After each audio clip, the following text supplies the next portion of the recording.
توحید کے بے شمار دلائل دینے کے بعد اللہ رب العالمین شرک کا بطلان واضح فرماتے ہیں۔ اس کے لیے جہاں قرآن و سنت کے دلائل انتہائی اہم حیثیت رکھتے ہیں، وہیں انسان کی عقل کو بھی کچھ کام کرنا پڑتا ہے۔ جب ہم اپنی عقل کا سہارا لے کر اللہ رب العالمین کے قرآن کو، اس کی سنت کو سمجھیں گے تو یقیناً بات ہمارے لیے مزید آسان ہو جائے گی۔ یاد رہے کہ ہم عام طور پہ یہ کہتے ہیں کہ دین میں عقل نہیں ہے۔ بعض لوگوں کا یہ کہنا ہوتا ہے کہ دین میں عقل نہیں ہے، یعنی دین میں ہم اپنی عقل کا گھوڑا نہیں دوڑائیں گے۔ ان کی یہ بات ایک حد تک درست ہے، لیکن کلیتاً اس کا انکار ہی کر دینا یہ بھی درست نہیں ہے، کیونکہ اللہ رب العالمین کا فرمان ہے اکثرہم لا یعقلون، اکثر لوگ دین کے معاملے میں عقل کا استعمال نہیں کرتے۔ بسا اوقات ایسا ہوتا ہے کہ انسان عقل کا استعمال کر کے دین کو بخوبی سمجھ لیتا ہے، جیسا کہ اللہ رب العالمین کا فرمان ہے کہ وہ لوگ جو زمین و آسمان کی تخلیق پر غور کرتے ہیں، رات اور دن کے آنے جانے پر تدبر کرتے ہیں، یقیناً یہی عقل مند لوگ ہیں۔ اور جب یہ اپنے اس تدبر پر نگاہ دوڑاتے ہیں تو ان کو اندازہ ہو جاتا ہے کہ اللہ نے کسی بھی چیز کو بے فائدہ پیدا نہیں کیا، بے مقصد اللہ نے کوئی بھی چیز نہیں بنائی، اور وہ کہتے ہیں ربنا ما خلقت ھذا باطلا، اے اللہ تو نے کسی بھی چیز کو بلا مقصد پیدا نہیں کیا۔ ہم نے پچھلی آیات کے اندر تفصیل کے ساتھ اللہ رب العالمین کی توحید کے متعلق علم حاصل کیا۔ اس صورت کی ابتدا بھی اللہ کی صفت توحید سے ہوئی، تو اب چونکہ یہ اپنی اختتام کی طرف چل رہی ہے تو اللہ رب العالمین اب کچھ عقلی باتیں یہاں پر ذکر فرمائیں گے۔ پہلی بات جو اللہ رب العالمین کہہ رہے ہیں کہ قل، آپ ان سے کہیے۔ قرآن کریم کے اندر جہاں پر بھی لفظ قل کا استعمال ہوتا ہے اس میں ایک حوصلہ پایا جاتا ہے کہ آپ ڈریے نہیں، آپ لوگوں کے درمیان ببانگے دوغل اعلان کیجئے، بات چھپائیے نہیں، بلکہ اس کا اظہار کر دیجئے، سب کے سامنے اپنا عقیدہ، اپنا نظریہ، اپنا منہج، اپنا مسلک کھول دیجئے، کیونکہ آپ ایک اللہ کا اقرار کرنے والے ہیں، اور اللہ والے جو ہوتے ہیں وہ صرف اللہ کا ڈر اپنے دل میں رکھتے ہیں، وہ کسی اور سے نہیں ڈرتے۔ ان کے سامنے پوری دنیا بھی مخالفت کر رہی ہو تو وہ ایک لا الہ الا اللہ کی بنیاد پر ڈٹ جاتے ہیں۔ اور اسی بنا پر ہم دیکھتے ہیں کہ نبی صلی اللہ علیہ وسلم نے اپنی نبوت کے دور میں جو آپ کا 23 سالہ نبوی عرصہ ہے، اس میں آپ نے ایک مرتبہ بھی پست نہیں دکھائی، ایک مرتبہ بھی آپ ڈھیلے نہیں پڑے ہیں۔ آپ کی دعوت ایسی بے لاگ دعوت تھی کہ کافر بھی اس بات کو ماننے پر مجبور ہو گئے کہ ہم نے محمد صلی اللہ علیہ وسلم کا راستہ روکنے کی ہر ممکن کوشش کر کے دیکھ لی ہے، لیکن محمد صلی اللہ علیہ وسلم پیچھے ہٹتے نہیں دکھائی دیتے۔ بڑے بڑے کافروں نے کہا کہ مکہ کے لوگوں، محمد صلی اللہ علیہ وسلم کی نبوت کا اقرار کر لو، ان کو مان لو، اگر تم نے نہ مانا تو بھی ایک دن وہ وقت آئے گا کہ محمد صلی اللہ علیہ وسلم تمہاری گردنوں کے مالک بن چکے ہوں گے۔ اور ایسا ہی ہوا۔ سیدنا صفوان بن امیہ رضی اللہ عنہ، انہوں نے جب اسلام قبول کیا تو یہ اسلام قبول کرنے سے پہلے اللہ کے رسول کے کٹر دشمن تھے، تو ان کو جب سیدنا عمیر بن وہب نے موٹیویٹ کیا دین کی طرف تو یہی کہہ کر کیا، صفوان محمد صلی اللہ علیہ وسلم تمہارے خاندان سے ہیں، وہ تمہارے چچا زاد بھائی ہیں، ان کی عزت تمہاری عزت ہے، ان کا شرف تمہارا شرف ہے، آج تم ان کی عزت کے لیے اسلام قبول کر لو، دیکھو اللہ تمہیں کیسی عزتیں عطا کرتا ہے۔ اور اسی بات کو لے کر کتنے ہی لوگوں نے اسلام قبول بھی کیا، صرف اس وجہ سے کہ آپ کی دعوت کے اندر، آپ کے نظریے کے اندر کسی بھی طرح کا کوئی سمجھوتا نہیں، کوئی ڈھیل نہیں ہے۔ اور اللہ کا شکر ہمیں ادا کرنا چاہیے کہ ہمارے پاس بھی وہی منہج، ہمارے پاس بھی وہی عقیدہ ہے، وہی نظریہ ہمیں بھی دیا گیا ہے۔ اللہ فرماتے ہیں قل، آپ ان سے کہیے ارأیتم شرکاءکم الذین تدعون من دون اللہ، تم اللہ کے سوا جن کو بھی پکارتے ہو، آؤ ذرا عقل کے میدان میں کھڑے ہو کر ان کے متعلق بات کر لی جائے، ذرا دیکھ لیا جائے کہ وہ کتنے کو کرنے والے ہیں، کتنے وہ حاجت روا ہیں، کتنا ان کے پاس قدرتیں اور اختیارات ہیں، ذرا ہمیں بھی تو پتہ لگے۔ ارأیتم، تم مجھے خبر دو، بتاؤ مجھے دکھاؤ۔ ویسے ارأیتم کا معنی ہوتا ہے تم مجھے دکھاؤ۔ کیا دکھاؤ؟ شرکاءکم الذین تدعون من دون اللہ، جن کو تم اللہ کے سوا پکارتے ہو، ان کی 3 چیزوں میں سے کوئی ایک چیز ہمیں دکھا دو، جو کہ آگے ذکر ہے۔ پہلے تو یہ دیکھو کہ اللہ کے سوا جن کو تم پکار رہے ہو، ظاہر سی بات ہے وہ اللہ تو ہے نہیں، اللہ کے علاوہ تم نے اپنی طرف سے تمہارے وہ شریک ہیں، ہمارے شریک نہیں ہیں، ہم ان کو مان بھی نہیں رہے۔ تم جو اتنا ہی اکڑ فون کر رہے ہو، اتنا ہی بار بار کہہ رہے ہو کہ نہیں جی وہ بڑی کرنی والے ہیں، بڑے وہ داتا گنج بخش ہیں، فیض عالم ہیں، بڑا کچھ ہے ان کے پاس، تو ذرا میدان کے اندر آ کے ہمیں دلیل دو کہ ارونی ماذا خلقوا من الارض، انہوں نے زمین کا کوئی حصہ یا زمین کے اوپر کوئی پودا اگایا ہے تو دکھا دو، پوری زمین کے اندر۔ اور یہ چیلنج ہے اللہ کا قیامت تک کہ کوئی بھی کرنی والا، کوئی بھی بت، کوئی بھی بڑی بزرگ ہستی، کوئی بھی ایسا ہے، وہ زمین کو بنانے میں یا زمین پر کچھ اگانے میں، زمین کی کوئی نوک پلک سنوارنے میں اس کا کوئی ہاتھ ہے، کوئی حصہ ہے تو دکھا دیا جائے۔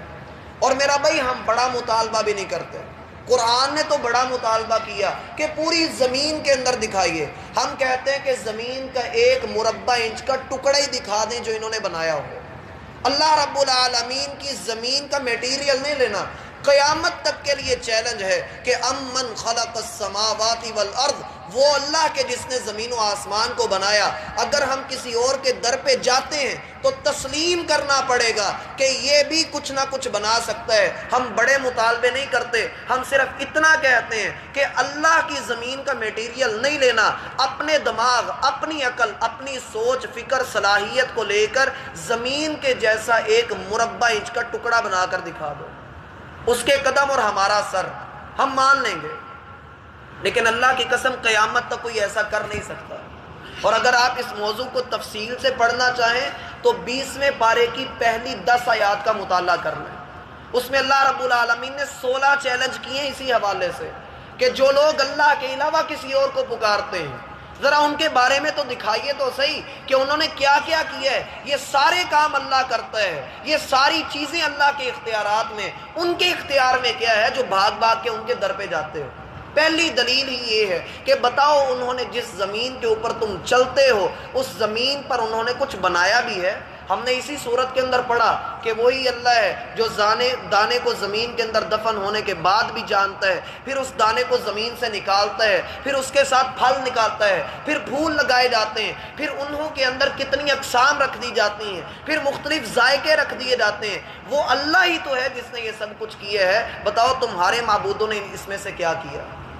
لیکن لوگ کیا کرتے ہیں؟ فصلوں کی فصلیں بزرگوں کے نام پر، قربانیوں کی قربانیاں بزرگوں کے نام پر، اولادوں کی اولادوں اللہ رب العالمین کو چھوڑ کر دوسروں کے نام پر کر دی جاتی ہیں۔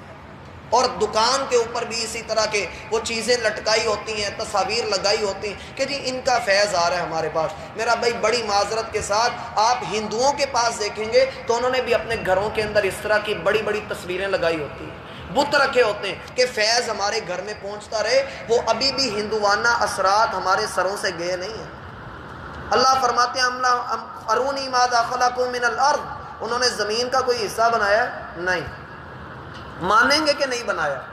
سورۃ المؤمنون 18ویں پارے میں اللہ فرماتے ہیں آپ ان سے پوچھو گے تو کہیں گے کہ انہوں نے کچھ نہیں بنایا، کہیں گے کہ اللہ نہیں بنایا، مان بھی لیں گے کہ اللہ سیقولون للہ، کہیں گے کہ اللہ نہیں بنایا۔ قل، ان سے پوچھئے من رب السماوات السبع ورب العرش العظیم، ان سے پوچھئے کہ آسمانوں کا رب کون ہے؟ آگے سے کہیں گے کہ ہاں اللہ ہی ہے، اللہ کے علاوہ اور کوئی رب نہیں ہے۔ پہلا سوال نہیں جواب آیا۔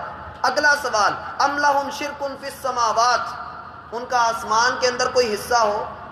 آسمان انہوں نے بنائے ہوں، جب اللہ زمین و آسمان بنا رہا تھا، چلو انہوں نے بنائے نہیں لیکن اللہ کا ہاتھ بٹایا ہو، کوئی دکھاؤ کوئی ہے جس نے اللہ کا ہاتھ بٹایا ہو، اللہ کے ساتھ اس نے مل کر آسمانوں کی تخلیق کی ہو، جو انسان زمین پہ پیدا ہوا وہ آسمان پہ کیسے جا سکتا ہے؟ کس طرح سے وہ اللہ رب العالمین کے ساتھ شریک ہو سکتا ہے؟ وَلَمْ يَكُنْ لَهُ كُفُوًا أَحَدٌ، وہ اللہ ایک اکیلا ہے، اس کا کوئی ہمسر نہیں، کوئی اس کے برابر نہیں ہو سکتا۔ آپ جتنا مرضی ٹل لگا لیں، کوئی بندہ ثابت نہیں کر سکتا کہ وہ آسمان کی تخلیق کے اندر شریک رہ سکتا ہے، ممکن ہی نہیں۔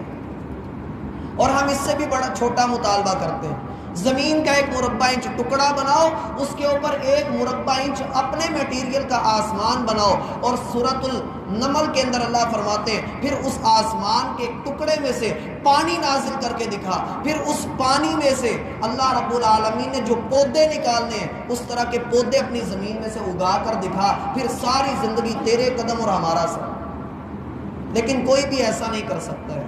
پھر اللہ تیسرا سوال کرتے ہیں، ام آتیناہم کتابا فہم علی بینۃ من، یا ان کے پاس کوئی کتاب ہے جس کی بنا پر وہ بڑی دلیل کے ساتھ کہتے ہیں نہیں بزرگوں کے دربار پہ جاؤ، مزاروں پہ جا جا کے سجدے کرو، چڑھاوے چڑھاؤ، نظر نیازیں دو، ان کے پاس کوئی واضح دلیل موجود ہے؟ یا اللہ رب العالمین نے لکھ کر دے دیا ہے کہ فلاں بزرگ کے پاس جاؤ گے وہ بیماری کو تندرستی میں بدلے گا، فلاں کے پاس جاؤ گے وہ بے روزگاری کو روزگاری میں بدل دے گا؟ کچھ بھی نہیں، کسی کے پاس بھی کوئی دلیل نہیں۔ دلیل کیا ہے؟ دلیل ایک ہی ہے، ہمارے باپ دادا ایسا کرتے تھے، ہمارے ابا جی کو ہم نے ایسے کرتے دیکھا، ہمارے خاندان میں ایسی یہ رسم چلتی آ رہی ہے۔ اللہ فرماتے ہیں اولو کان آباؤہم لا یعقلون شیئا ولا یہتدون۔ اس آیت کا اگر میں لفظی ترجمہ کروں تو کئی لوگوں کو غصہ لگ جائے۔ کیا ہے لفظی ترجمہ؟ اللہ فرماتے ہیں اگر ان کے باپ دادا ہی بے عقلیں ہوں اور ان کو ہدایت نہ ملی ہوئی ہو تو یہ پھر بھی ان کے رستے پر چلیں گے۔ اور پھر جب لوگوں کو ہم یہ بات سناتے ہیں تو لوگ آگے سے کہتے ہیں دیکھو تم ہمارے بڑوں کو بے عقلا کہہ رہے ہو۔ بھائی میں اپنی بات تو نہیں کر رہا، اللہ کیا کہہ رہے ہیں؟ لا یعقلون شیئا، وہ کچھ بھی نہیں جانتے تھے۔ اور اکثر اہل علم نے تو اس کا ترجمہ کیا تمہارے باپ دادا جاہل تھے۔ وجہ صرف یہ ہے کہ ہم توحید کو لینا نہیں چاہتے، ہم توحید کے اوپر آ کر کمپرومائز کر جاتے ہیں، حالانکہ یہ ایسا موضوع نہیں ہے کہ کمپرومائز کیا جائے، سمجھوتے والی کوئی بات ہی نہیں ہے۔ اللہ کے لیے میرا بھائی کچھ غیرت بندے کے اندر ہونی چاہیے، اور کبھی بھی امید نہ رکھیں کہ آپ توحید کی دعوت دیں گے تو آپ کو پھر پھول ملیں گے۔ آپ کو اللہ کے رسول صلی اللہ علیہ وسلم کے رستے پہ اگر چلنا ہے تو یہ سوچ کر چلیں کہ یہ کانٹوں سے بھرا ہوا رستہ ہے، یہاں لوگ آ کے مخالف ہی کھڑے ہوں گے۔ اگر ان کے پاس کوئی کتاب موجود ہے، کوئی دلیل موجود ہے تو دلیل کے بل بوتے پہ بات کریں۔ بات صرف اتنی سی ہے کہ کیا محمد صلی اللہ علیہ وسلم نے ایسا کیا؟ میرا بھائی موٹی سی چند ایک دلیلیں آپ کو بتائے دیتا ہوں۔ رسول اللہ صلی اللہ علیہ وسلم نے جو توحید کا سبق ہمیں دیا ان سب کا نچوڑ چند ایک باتوں کے اندر، جس ہستی کو اللہ کے علاوہ پکارا جا رہا ہے، جس ہستی کو اللہ کے علاوہ پکارا جا رہا ہے، مانو کہ وہ فیصل آباد کے اندر پیدا ہوئے، وہ فیصل آباد کے اندر ان کی وفات ہوئی، پنجابی اور اردو بولا کرتے تھے، وہ فوت ہو گئے، منو مٹی کے نیچے چلے گئے، دنیا کے اندر 3064 بولیاں بولی جاتی ہیں۔ وہ انسان کہ زندگی میں جو صرف پنجابی سن سکتا ہے، بول سکتا ہے، سمجھ سکتا ہے، آپ اس کو انگلش میں آواز دو، میرا بھائی وہ کیسے سنے گا؟ کیسے سن سکتا ہے؟ وہ منو مٹی کے نیچے چلا گیا۔ اور ہماری انگلش کو سمجھ لے، ہماری عربی کو سمجھ لے، ہم اسے سرائکی میں آواز دیں وہ سرائکی ہماری سمجھ لے، آپ پاکستان کی 5 بولیاں لے کر اس کو آواز دیں، ہر 70 کلومیٹر پہ لہجہ بدلتا ہے، آپ ہر لہجے کے اندر اس کو آواز دیں، کیا وہ سمجھ سکتا ہے؟ اور پھر مانو کہ وہ سمجھ سکتا ہے، 3064 کی ساری بولیاں سمجھ سکتا ہے، ایک وقت میں 10 بندے اس کو پکارے، 10 کی 10 کی سنے گا؟ سب کی سن سکتا ہے، سب کی سن کر ان کی حاجت روائی بھی کر سکتا ہے۔ اگر تو وہ کر سکتا ہے تو میرا بھائی مانو کہ وہ بھی اللہ ہے، لیکن قیامت تک کوئی کہہ نہیں سکتا کہ وہ سن سکتا ہے، وہ کر سکتا ہے۔ اگر وہ سارے اس کو بلا بھی رہے ہیں، کیا وہ سب کی ایک ٹائم پہ سن کے ان کی سمجھ بھی سکتا ہے؟ اور جب وہ سمجھ سکتا ہے تو کیا وہ سب کی حاجت روائی کر بھی سکتا ہے؟ اور پھر ہمیں پتہ ہونا چاہیے کہ کس وقت وہ آرام کر رہا ہے، کس وقت وہ سو رہا ہے، ہمیں پتہ ہونا چاہیے کب وہ مشکلات کو حل کرتا ہے اور کب وہ اپنی چھٹی پہ ہوتا ہے۔ کیا ہمارا رب ایسا ہے؟ وہ تو کہتا ہے لا تأخذہ سنۃ ولا نوم، نہ اسے اونگ آتی ہے نہ نیند آتی ہے، ولا یؤودہ حفظہما، وہ زمین و آسمان کی حفاظت سے کبھی ایک لمحے کے لیے بھی پیچھے نہیں ہٹا، وہو العلی العظیم، وہ عظمتوں والا وہ بلند رب ہے۔ تو پھر انسان اللہ کو چھوڑ کے وہ اللہ حیرانگی ہوتی ہے میرا بھائی کہ مردوں سے جا جا کر واسطے وسیلے صدقے طفیل اور دعائیں مانگتے ہیں، جو مر چکے ہیں مانتے ہیں کہ یہ مٹی میں مل چکے، لیکن جو اللہ حی القیوم ہے اس سے نہیں مانگتے، جو زندہ بھی ہے قائم بھی ہے جس کو موت آنی ہی نہیں، اس سے نہیں مانگتے، جا جا کر مردہ لوگوں سے دریافتیں اور وسیلے اور نہ جانے کیا کیا کرتے ہیں۔ اللہ فرماتے ہیں بلکہ بات یہ ہے ان یعد الظالمون بعضهم بعضا الا غرورا، دکانداری چلانے کے لیے ایک دوسرے کو دھوکے میں رکھا ہوا ہے، بس دکانداری بند نہ ہو۔ کیا ہوتا ہے؟ بڑا مشہور واقعہ ہے کہ وہ جب دو بندے سفر پر جا رہے تھے، ان کے پاس ایک گدی تھی، وہ مر گئی تو انہوں نے گدی کو وہاں پر دفن کر کے وہاں پر کاری، بڑا بزرگ آدمی تھا، وہ فوت ہو گیا، لوگوں نے فنڈ دیا، وہاں پر اس کا مزار بن گیا، دونوں نے خوب کمایا، خوب کھایا پیا، اور جب بعد میں دونوں کی آپس میں لڑائی ہوئی تو اس نے جا کر آگے ایک مزار بنا دیا دوسرے بندے نے۔ اب وہاں پر جا کر مزار بنایا، لوگوں نے کہا بھئی علیحدگی کیوں ہوئی؟ لوگوں نے ذرا سی تحقیق کی، کہا قبریں اکھاڑو، تو دونوں آپس میں ایک دوسرے کو کہنے لگے قبریں نہ اکھاڑنا، جو گدی مری تھی اس کی بچی میں نے آگے دفن کی ہوئی ہے۔ لوگوں کے حالات تو اس طرح کے ہیں، دکانداری بنائی ہوئی ہے میرا بھائی۔ اس لیے اللہ کا فرمان ہے یعدہم ویمنیہم وما یعدہم الشیطان الا غرورا، شیطان صرف دھوکے میں ڈالتا ہے، اور شیطان کے وعدے دھوکے سے بڑھ کر اور کچھ بھی نہیں۔ یہ شیطان کے وعدے ہیں، شیطان کے دعوے ہیں، شیطان ہی ہمیں کہتا ہے کہ یوں کرو بگڑیاں بن جائیں گی، جبکہ اللہ رب العالمین کسی کی بگڑیاں اس طرح سے بنایا نہیں کرتا۔